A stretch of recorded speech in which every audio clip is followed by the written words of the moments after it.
He is most definitely ready to go. What a game, playoff atmosphere at Dodger Stadium last night, and you couldn't ask for a better turnout and a better way it turned out for the Dodgers. Three-time World Series champ goes deep, not once, yeah, but twice, and we'll get to the story. But man, you just gotta like it. You see, you got Ice Cube there again. He's introducing the players as they come out and get their ring. I mean, it's a Friday and you ain't got no job, and I'm gonna get you high as AF. I couldn't. I'm sorry. I know I can't deliver that like Chris Tucker from the movie Friday, but I was trying to get that quote in because I mean, come on, Ice Cube was there. It's Friday. Blah blah blah. All right, three-time World Series champ goes deep, not once, but he does it twice, and you got to know right now: is he ready to play? Okay, I think he is. Mook is back at it. Loving this. Show that illness who's boss, huh? And not just one home run, but Mookie did it twice. Now, remember the game before this? What was it, on Thursday night, was it? Yeah, Thursday night. When Mookie hit one, and he hit one to left field, and everybody's like, oh, and it was just short. It was to the warning track. And I said on the very next show, I was like, look, because he lost that 20 to 25 or that 30 pounds or whatever he lost, that doesn't give him the power. You still need to have the weight to get the power swing. And you can see the power is coming back for Mook. You definitely can see it. Even Mookie talks about his bat speed. That's the thing he's been measuring ever since he was sick. And that's somewhere around the 60s. And now he is back into the 70s of bat speed for him. And that's exactly what he was looking to do. So, Mookie, I mean, did that game not have playoff atmosphere to it? I mean, it was late for me. I was ready to go to bed. And all of a sudden, nope, stay up, stay up. And just, you almost think it's over. But the way the Dodgers are so resilient, the way the Dodgers come back all the time, you just really got to give it to the team. Mookie is all right, I got to agree with this line right here. Mookie Betts is one of the most amazing baseball players on the planet. The dude is true baseball, man. Even the recent illness kept him out of the action for 2 weeks, limited from eating whole foods. The dude's throwing chunks. I mean, the dude is literally throwing chunks and dropping weight and not being able to play the game. And baseball's repetitive. Baseball is routine.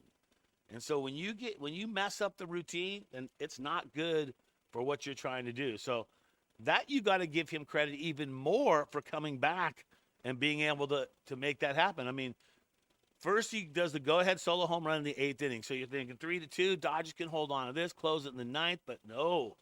The Tigers tied the game in the 9th, which you just don't see. I feel like we get to shut down there. I think the little bit of experimenting going on there in the bullpen, we'll see if that changes. Sometimes Roberts, I worry about him overthinking things, but you know what? He's the coach. He's the manager. Betts came right back with a walk-off 3-run home run in the bottom of the 10th to take the win 8-5. What a game. And Flaherty, what the heck? He actually looked good. How did Flaherty look good? I still think it's a good move for the Dodgers to move on from him, but man, I just did not like to see him doing good like that. All right, so that's how you look at some of the glaring things that stand out to me from the game. It's got to be Max Muncy's 0 for 4, Pajes struggling 0 for 3, Barnes was 0 for 3. In fact, man, Dave Roberts, good idea. Bring in Will Smith to pinch hit for Barnes and bring him into the game on his birthday, but brings him in and Will Smith delivers. So I'm a little nervous about just having Will Smith and just having Barnes listed as the catchers. That makes me, after seeing Barnes start and knowing that, there's been a little bit of Will Smith problems with, I think, his ankle that he's had to deal with. That could be a problem going into the season. I'm not going to get into that, but, I mean, that could be a problem as we go deep because you look at who's going to catch after Barnes and Will Smith. That's on the roster right now. There's nobody else there. It's just those two guys.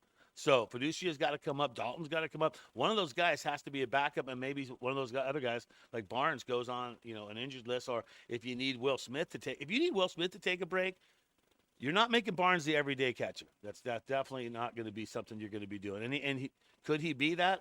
I don't know. That's a tough one. But the comeback grit of the Dodgers last was just amazing to see that happen, and you got to like that. And then you start looking, okay, so the Dodgers are 4-0, right? 4-0 to start the season. It makes you start thinking, when's the last time that the Dodgers were 4-0? There you go, to start the season. Oh, that would be the 1981 World Series champs, Brad J.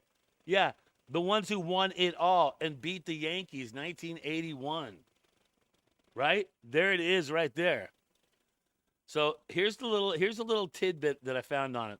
This is the first time since 81 that the Dodgers have started the season 4-0, and only the second ever time to do it while in LA. So this is a big thing. This is only the second time in LA, and you've been in LA for a very long time.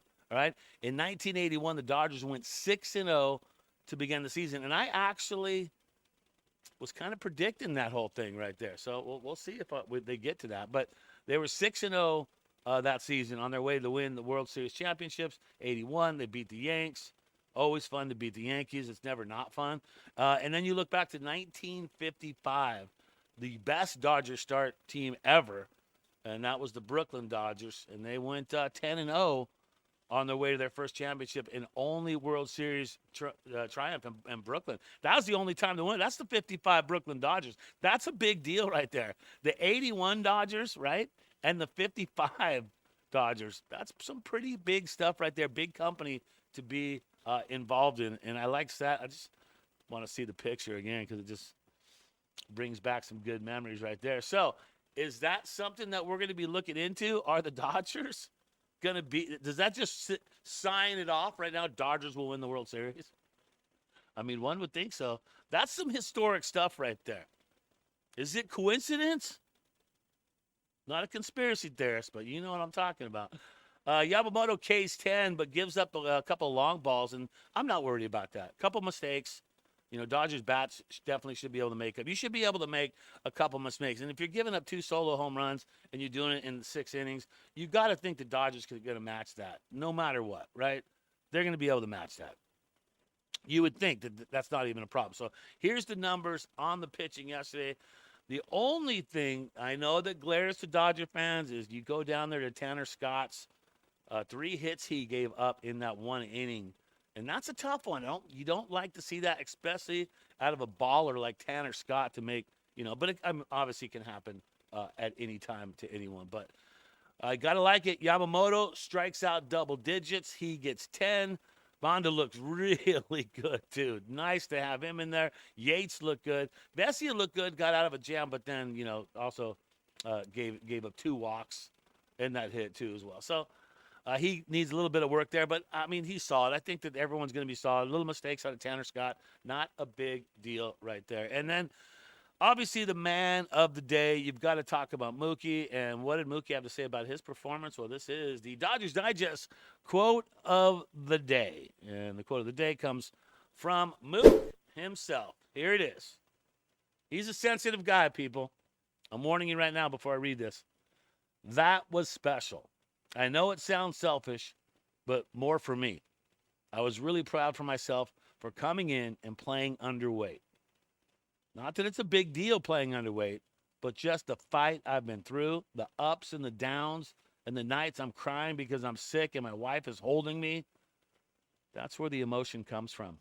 Mookie Betts, number 50, right there. Boom. Sensitive dude, like it. And big props to Mookie's wife for building him back and getting him back in the mix. And I tell you what, this just to have Mookie firing on all cylinders is what we're looking for. And finally, before I go, message to MLB teams that are complaining. So look, there has been a plethora. There's that word again. There's been a plethora of teams that complain saying it's not fair what the Dodgers are doing. It's not fair what the Dodgers are doing. They're doing this. They're doing this. They're doing all this, and it's not fair. So, okay. Like Colorado Rockies comes to mind. They're complaining, and they spend like 24th to like 27th in all of Major League Baseball every year on their players, okay? Look what Detroit's doing. Nobody wants to live in Detroit. Detroit is not a great place to be, okay? Right? It's not this big TV market. How are they putting together a team? This is the message to you other teams out there who harp on the Dodgers. Worry about your own team. Maybe you should take a page from Detroit. They're able to pull it off. in a city that I don't even want to visit. So there you go. All right, welcome to your Saturday. Dodgers tonight. Sasaki on the mound. Looking forward to that. Always remember, hit that sub button, huh? I'm Brad J. Time to go. Always remember as you go through the day, just think Dodger Blue. Let's go.